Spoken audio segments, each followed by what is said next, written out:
என் பிள்ளையே, கவலைப்படாதே.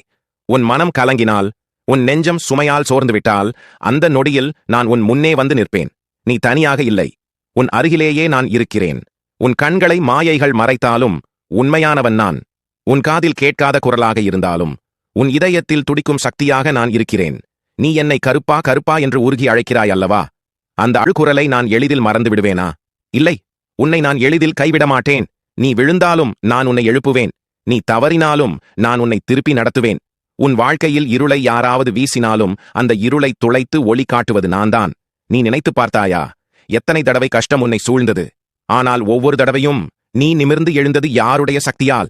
அது உன் குல தெய்வமான கருப்பசாமியின் அருளால்தானே மக்கா. உன் கண்களில் நீர் வந்தாலும் அந்த கண்ணீரை துடைப்பவன் நான்தான்.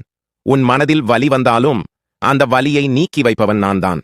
நீ விரும்பியது தாமதமாக கிடைத்தாலும் அது உனக்கே நல்லது என்பதற்காகத்தான். காலம் சரியாயினால் உன் கையில் அதைவிட சிறந்ததை வைத்து தருகிறேன். அதனால் பயப்படாதே. நீ தினமும் என்னை அழைக்கிறாய். உன் குரல் என் காதுகளை எட்டுகிறது. நீயே நினைத்துப் பார், உன் குரல் எனக்கு எட்டாமல் போகுமா? என் பிள்ளை அழைக்கும்போது நான் செவிமடுக்காமல் இருப்பேனா? உன் பிரார்த்தனை ஒன்றும் வீணாகாது. நீ கேட்டதை நான் செய்து தருகிறேன். உன் ஆசையை நான் நிறைவேற்றுகிறேன். உன் வாழ்வில் நல்லதே நடக்கும். தடைகள் வந்தாலும் அவை கரைந்து போகும். உன் பாதை வெற்றியால் ஒளிரும். உன் குடும்பம் சந்தோஷமாகும். உன் நெஞ்சம் நிறைவடையும். நான் இருக்கிறேன் மக்கா. நீ அஞ்ச வேண்டாம்.